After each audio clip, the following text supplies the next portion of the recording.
That was an abrupt start. How's everybody doing? Who's ready for the Super Bowl?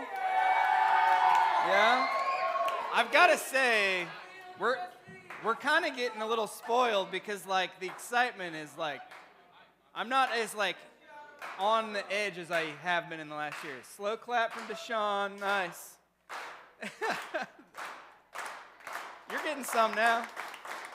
All right. Hey, Rob forgot to give the 6th and 7th grade guys donuts last week, so Brett, you want to come up here and grab these? And you guys can do that during our small group. Welcome, welcome, welcome. If you don't know who I am, my name is Andrew. I'm the associate student pastor here. Among some other things that I do, we're glad you were here with us. If this is your first time or one of your first times, like the excitement is like thick right here with Quentin. Quentin's got something he's like really excited to talk about. All right. So we are glad you guys are here. Just a few things to chat about before we get really rolling into the morning. Some announcements that we've got coming up. First thing is Refuel Weekend. Who's excited for Refuel Weekend? Yeah, Refuel's coming up the last weekend in February, so it's going to be the 23rd to the 26th. It's going to be a lot of fun, and the parent meeting is today, right after church. It's going to be very quick.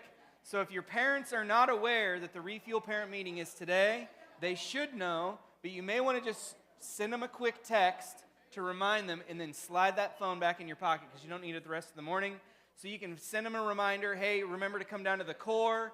Right after church, we got a quick meeting. We're going to have a notary here so that you guys can get all your 2023 notaries done because you have to have a new one this year, and all your registration. If you have not signed up, you can also snap a picture of our QR code, and you can send it to them. Just remember, you can't open that up if you're on our Wi-Fi for some reason, so you just have to take it off of Wi-Fi and use your cell service. Are you not putting up the QR code? Come on, be with me, man. All right, so you can take a picture of that QR code. What's the next thing, Will? I can't remember.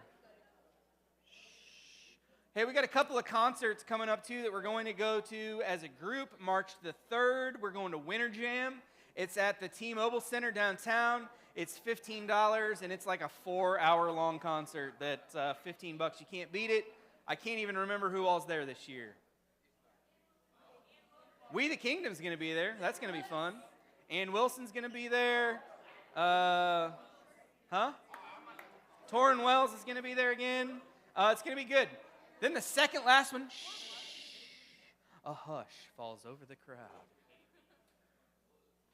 Then the last thing is March the 22nd, Colton Dixon is going to be at our church on March 22nd. This is not something like that we have control over, like we're just like letting them use our building. But so you got to buy tickets for it. It's not like a free concert. Tickets are $20. If you don't want to pay like all the extra fees and stuff, you can just go to the church office. We've got a stack of tickets there. Or you can go to itickets.com and get tickets. But Colton Dixon's going to be right here at our church in concert. It's going to be awesome. Next thing, Focus, right, is not happening today because of the Super Bowl. But we will kick back off. We might kind of need a week break. With topics are going to starting to get heavy. So we're giving you guys a week to celebrate the Chiefs and not talk about sexual Christianity. Christian sexuality. That's what I meant. Whoops. I don't know. That was weird. Got a little dyslexia there. Sorry. All right. What's the next thing? Oh, Nicaragua. If you are interested in going on a mission trip to Nicaragua, there is a $100 deposit that is due on March the 19th. This is for all students that are 16 and older. But if you are younger than 16 and a parent wants to come with you, you are more than welcome to come. In fact, I believe my daughter's going with us this year, and she's in 7th grade. So it's going to be an awesome trip. I've been to Nicaragua with Project Hope probably 9 or 10 times. And they're just a great organization. You will grow a ton, and you'll get to serve, and it's really fun. It's going to be a good time. So that is going to be due March 19th. Is that it? We got anything else?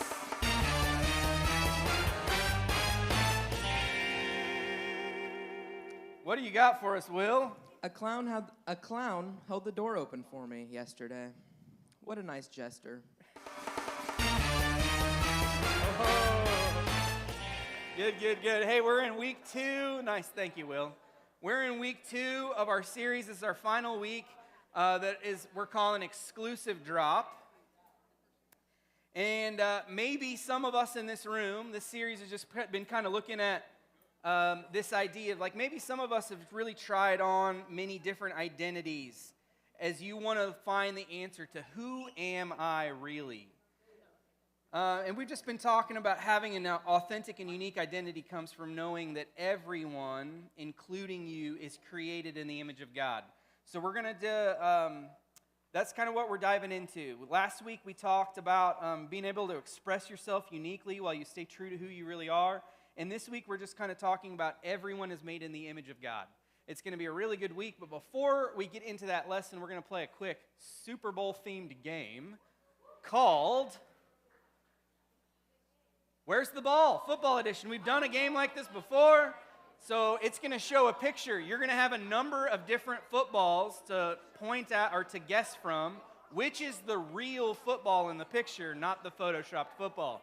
So everybody stand on up. You're just going to hold up the answer on your hands, and if you're right, you're in. If you're wrong, you're out. We're fighting for some points, for donuts for your team. All right, here we go. Let's see the first one. Is the correct football number 1 or number 2? You just got to hold it up high above your head, and don't cheat. Here we go, 1 or 2, 1 or 2. We got lots of 2s. We got lots of 1s. We got lots of both. 1 or 2. Here we go. Let's see the answer. Number 1. If you picked 1, you're in. If you picked 2, you are out. They will get harder. They will get harder. All right, here we go. Let's see the next one.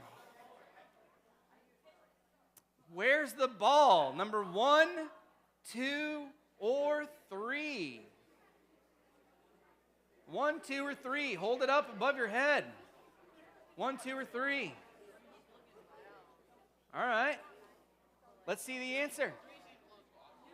3. Little fumble here, huh? All right. If you're still in, way to go. Congratulations. All right, let's see the next one. Where's the ball? 1, 2, 3, or 4? I will say, whoever photoshopped this one is much better than the one that did the last one that we played. No, it was not me. I didn't make this. 1, 2, 3, or 4. Hold it up. Hold it up. Here we go. 1, 2, 3, or 4. I see lots of 3s. I see a few 4s. A couple of 2s. Nice. All right, here we go. Let's see the answer. Number 1. Did anybody pick 1? Did anybody pick 1? Was that a legitimate one? All right. All right. Is Jody the only one in? Jody, you just won points for your girls. Say what? Oh, yeah. And to celebrate her victory, Jody got everybody cookies for Valentine's Day. So, when we dismiss to go to your small groups, you can go grab a cookie and then also thank Jody because she got you guys all cookies. Take a look at the video screen.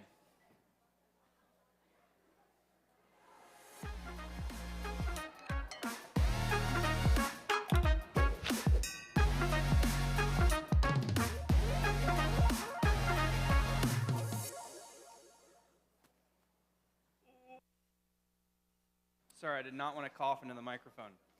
And my watch didn't unlock my computer. First world problems. Have you guys ever followed or met like a celebrity or somebody that you looked up, like a professional athlete, a celebrity? Maybe you followed them on social media just to find out that they were like way different than you expected them to be. Maybe in a good way, maybe in a bad way. You and I know that you can hardly tell everything about someone based on outward appearances. I think for me, when I was in 5th grade, I won this art contest. I went to John Nallen Elementary. Anybody go to John Nallen in here? No? Did you really? Yeah? No? All right. I don't know. And so I won, guys. I went to John Nallen Elementary. I won this art competition. I drew a picture of Dan Quisenberry, one of the greatest Royals pitchers of all times. And I got to go have lunch with the Royals. And it was awesome. I was like with 10 other kids. And we got to eat lunch with the Royals. It was awesome. However, I met like a Royals legend that day. I'm not even going to name drop because they lived in Blue Springs, and some of you may know their family. But it was like the most disappointing experience of my life because he was a total jerk. And I'm hoping I just caught him on a bad day, but it changed my perception of like this icon that I looked up to like my entire childhood. But we know that you can hardly tell everything based on someone's outward appearances, and it's possible that maybe, just maybe, it's the people that we underestimate the most who can add the most value to our lives. So if you've ever wondered how to tell who someone really is, then stick around for this conversation that we're going to have this morning. That's what we're going to talk about. A while ago, there was this trend going on where like hyper-realistic items would actually be made out of cake. It would be like, is it cake? Or is it, what do they call it? Cake or fake or something? So show me that first picture, Will. So you'd see like a picture of like a crock. And you're like, is that a real crock or a fake crock? What do you think? You think that's cake? Let's see, is that cake? It is cake. Some of them are better than others. Shh. How about the next one? You think this umbrella wrapped up is cake or fake? You think it's cake. Is it cake? No, that's a real umbrella. How about this? These bananas. Cake? Let's see, is that cake? That happens to be cake. What about this one? What about this one?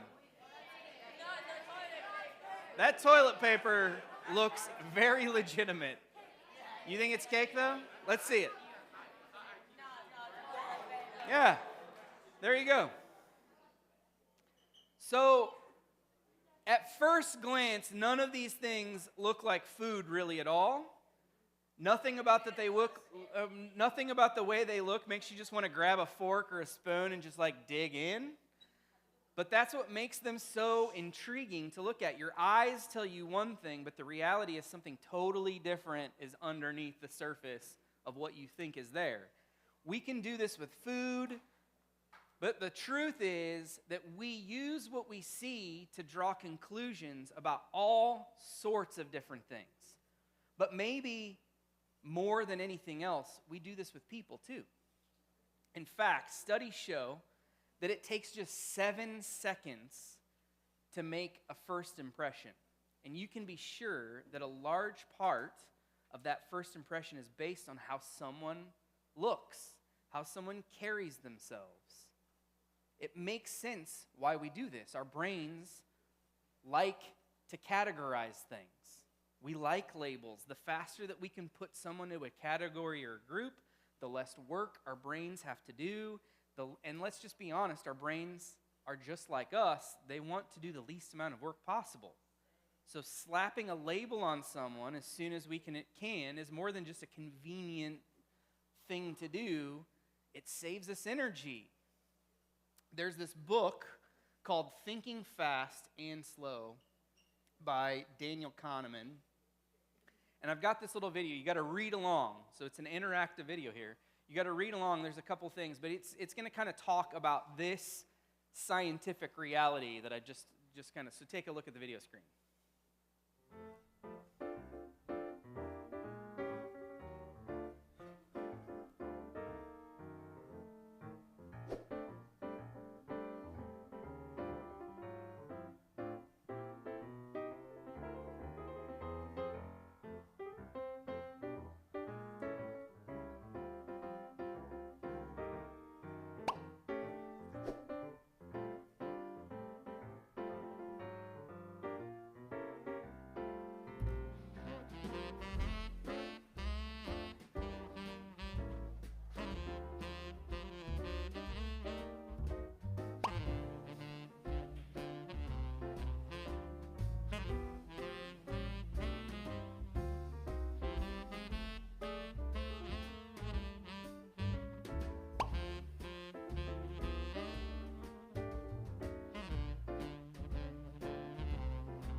So, this is the way that people have always worked.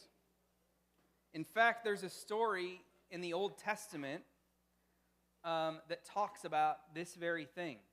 How we just kind of always want to take the easy route. A guy named Samuel, who was a prophet for God, which means that God would speak to him and then Samuel would communicate God's message to God's people. At this point in time, though,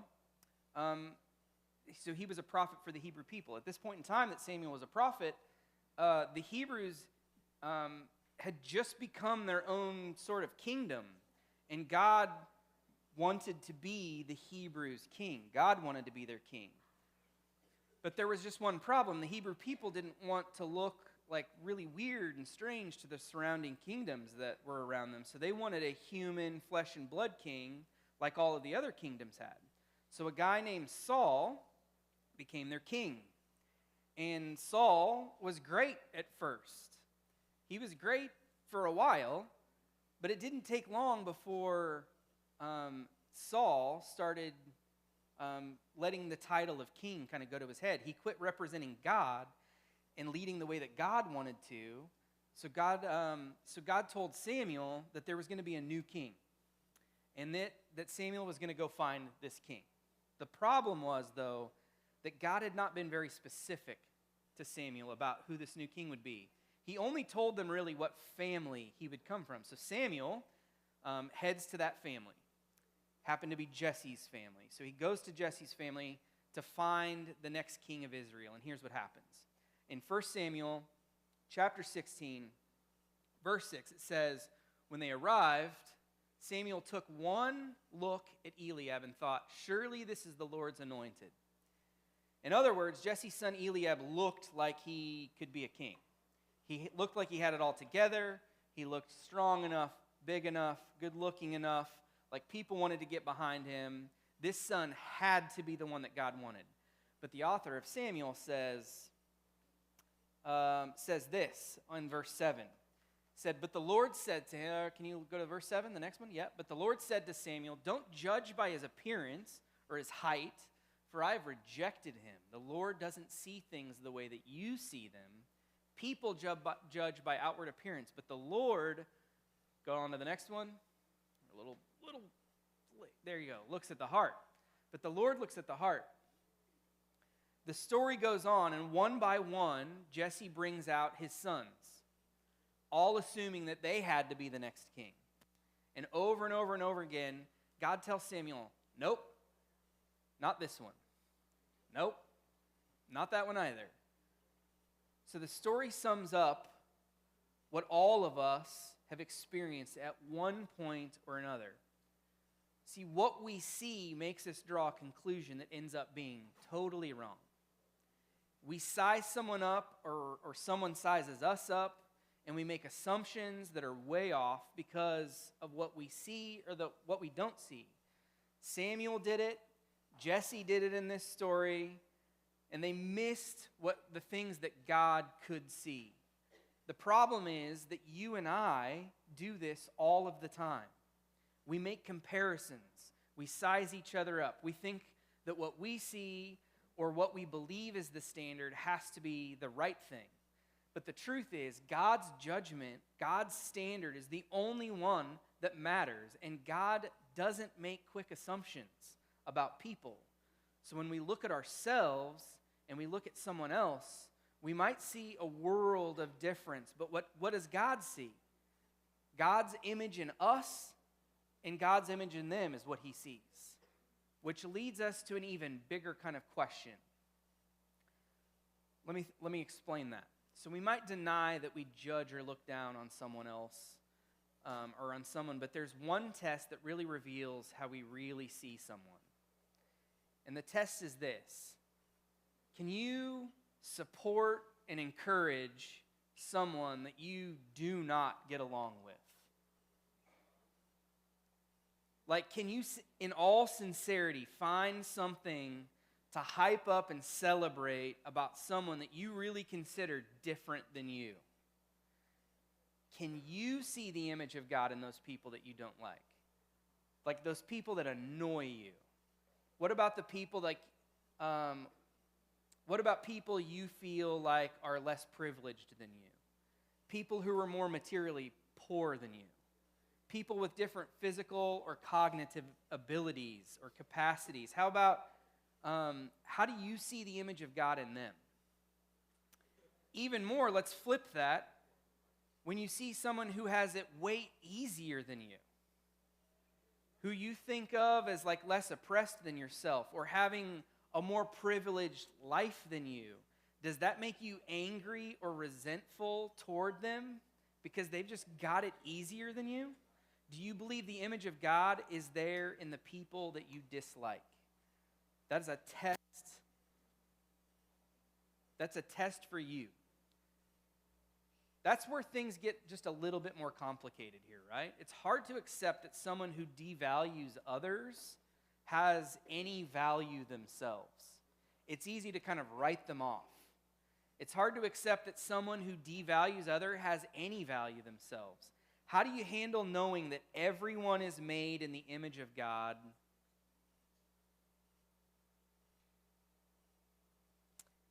Includes those who have done incredible harm to maybe you, to others, have made you angry, or maybe have just annoyed you. God sees the bigger picture, and you're invited to see others the way that God sees them. The thing is, we can make a judgment about someone and be way off, right? But we can also make a judgment about someone and totally nail it too, right? That person or that group that's gotten it wrong has done something that they shouldn't, has rightfully earned the label that they have. But then even then, God sees something in them that we can't always either. What does God see? God sees that person is a beautiful creation and a person who is gifted the image of himself. And let's be honest, that can be really hard for some of us to accept. So there's this passage in the book of Psalms where we were this morning with Pastor Rob upstairs. This book is in the Old Testament. It's kind of a collection of poetry and songs that is found in the Old Testament. I already said that, and it talks about this very idea. So this psalm was written by King David, who we talked about this morning, the son of Jesse that was picked to be king. He was chosen by Samuel to be king, and he writes, well, he was chosen by God, but Samuel found him. And he writes in chapter 139, verses 13 through 19. It's the little chunk I'm going to read here. So it says, "You made all of the delicate inner parts of my body, and you knit me together in my womb. Thank you for making me so wonderfully complex. Your workmanship is marvelous. How well I know it. You watched me as I was being formed in utter seclusion, as I was woven together in the dark of the womb. You saw me before I was born. Every day of my life was recorded in your book. Every moment was laid out before a single day had passed. How precious are your thoughts about me, God. They cannot be numbered. I can't even count them. They outnumber the grains of sand, and then when I wake up, you are still with me." It may be really tempting to read that and relate to what God is saying, because the same is true for us. God made us. We are God's complex workmanship, and God sees us as precious and valuable. But here's the thing. Those aren't just truths David wrote about himself to make us feel good about ourselves. Those things are true for everyone, even the people that we may not want it to be true about. God is with the person that we don't like. God created your not-so-favorite teacher. God sees your annoying little stepbrother as precious. In other words, knowing your value to God is never meant to make other people less valuable to you. All people were created on purpose and for a purpose, and that means God's image is in each and every person that we meet. He's deeply involved in part of every person's life. We might look at someone and see a bad decision maker or an annoyance or a frustrating personality, but God see someone made in his own image. Everyone is someone made uniquely in God's image. So what do we do with this? How do we begin to see others like there may be more to them than what we might first see? How do we begin to see others like they are made in the image of God? Well, when it comes to our individual lives, we just have to start where Jesus started, with love.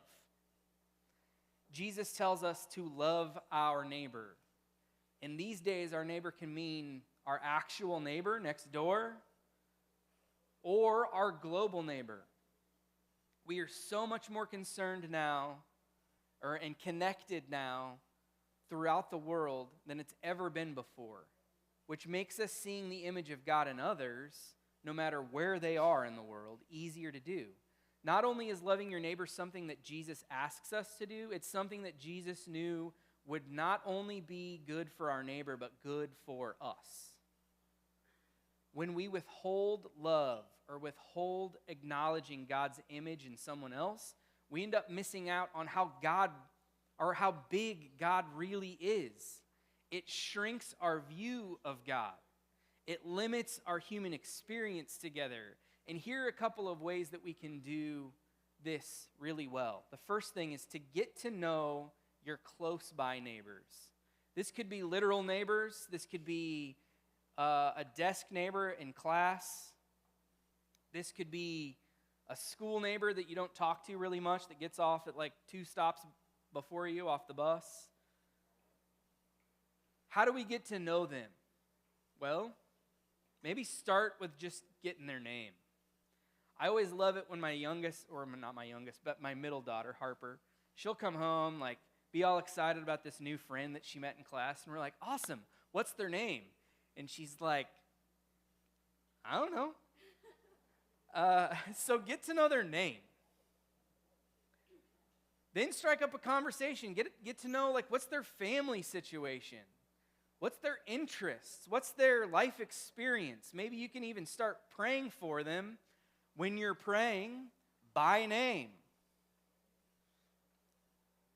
Ask them good questions to learn more about their lives. See if they have any needs that you can help meet for them.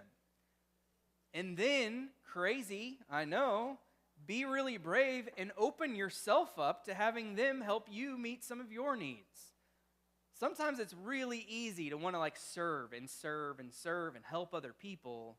But then when other people try to meet that in your own life, it's like, oh, no, too personal. I'm good at just helping you. I don't need your help. So that's the first thing. Get to know your close by neighbors. Invest in their life. Second thing is to get to know your distant neighbors. Get to know their stories. Celebrate their culture. Seek to understand their values. Find ways to learn from them so that you can see how they uniquely reflect God's image. And then figure out the needs of your distant neighbors and find real tangible ways to meet them. Some of you are going to have a perfect opportunity to do this in July when we go to Nicaragua. Some of you, it'll be your very first time ever leaving the Midwest. Some of you might even be your first time leaving the state of Missouri. And it's going to open your eyes to the realities of the world. And it's going to change you even more than you're going to change their lives. But there's that whole idea of getting to meet needs of each other. And here's the challenge. Think outside the box when it comes to this. Think geographically as well as generationally. Think socially as well as just financially. Even more, the group identity that we are invited to as the church is more unique than anything else that we will ever get the chance to be a part of. Being a part of the church, I want to say that again, is more unique than anything else that we will ever get to be a part of in our lives. And why is that? Because from the very beginning, Jesus established the church to be the most diverse community of people existing, coexisting together. surrounded by and held together by God's unconditional love. How many of you have ever come on a Wednesday night, come on a Sunday morning and been like, I do not like those people that are in my group. I'm not going back there. Well, maybe God put you there for a reason, to reveal some things about yourselves, some walls that you put up, some judgment that goes through your mind, and He wants you to get over yourself. When we work together as the church, we show the entire world how big His love is for all of us. And we get to participate in the work that Jesus started right here on earth. So everyone is someone that is made uniquely in God's image. And that's really good news for all of us. And it can shape so much of how we approach life. Living like that is true. It means looking to see God in each and every person that you encounter, no matter how different they might be from you, and how they look, and how they act, and how they behave, and even what they believe. If you're really looking, you can see God's image in them, even if they can't see it in themselves.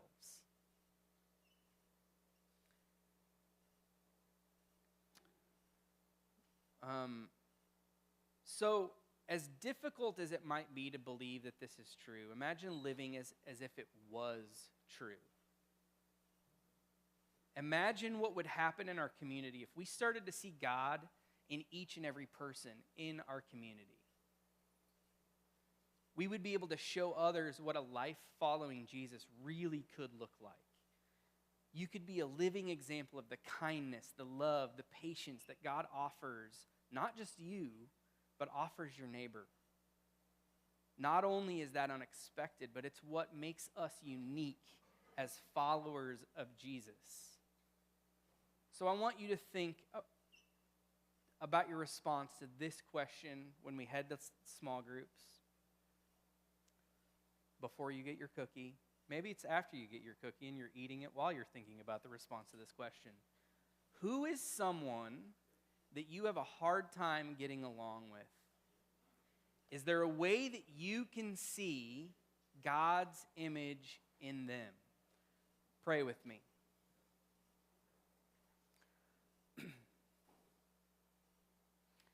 God, I just thank you for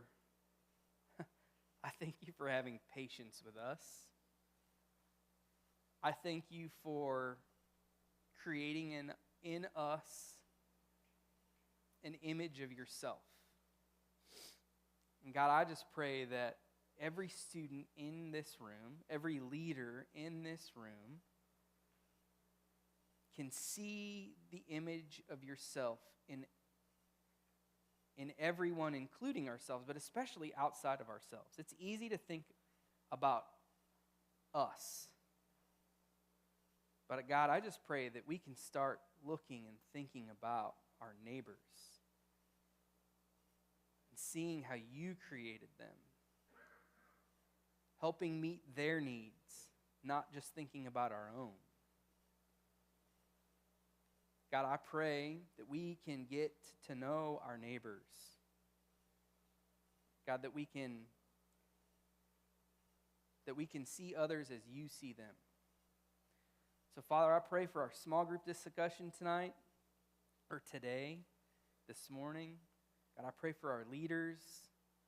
I thank you for the time and energy that they invest in these students every week. I thank you for the time and energy that they invest in these students throughout the week. The events that they go to, the hard times that they're supporting them, the good times that they're supporting them. God, I pray that these students see that they are valued and loved. So God, we just pray for our small group discussion this morning. And God, we thank you for the scripture that you taught us from today. And pray that we can continue to think and meditate on it throughout this week as a created being in your image. We love you and give you honor and glory. Amen. All right. Before you go to your small group, don't forget, come over here, grab a cookie from Jody and tell her thank you. Have a good morning.